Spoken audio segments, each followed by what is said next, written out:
সিলেটসহ দেশের বিভিন্ন শহরে দোকান ও ব্যবসা প্রতিষ্ঠানে ভাঙচুর ও লুটপাটের ঘটনায় জড়িত ৪৯ জনকে আটক করেছে পুলিশ।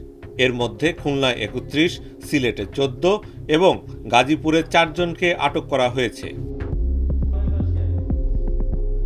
৮ এপ্রিল মঙ্গলবার সকালে গণমাধ্যমে পাঠানো এক বার্তায় এ তথ্য জানিয়েছে পুলিশ সদর দপ্তর। গতকাল সোমবার ইসরায়েল বিরোধী বিক্ষোভ চলাকালে সিলেট, খুলনা, চট্টগ্রাম সহ বেশ কয়েকটি শহরে কোমল পানীয় কোকা-কোলা, 7-আপ, কেএফসি সহ কয়েকটি বিদেশি প্রতিষ্ঠানের সাইনবোর্ড ও ব্যবসা প্রতিষ্ঠানে ভাঙচুরের ঘটনা ঘটে।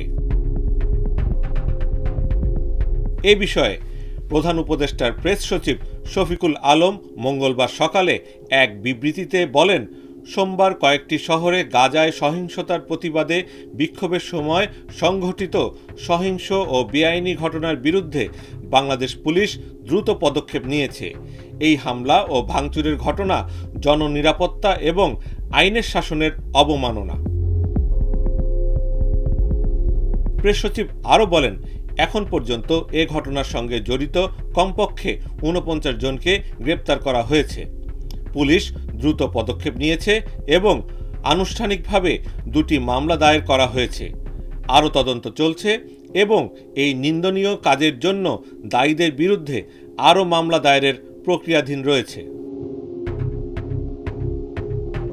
সোমবার চট্টগ্রাম শহরের চেরাগী পাহাড় মোড়, SS খালেদ রোড, কাজীর দেউরি, লালখান বাজার ও GEC মোড়ে ভাঙচুর করা হয়। এছাড়া সিলেটে ফুটওয়্যার কোম্পানি বাটা শোরুমে ভাঙচুর ও লুটপাটের ঘটনা ঘটে।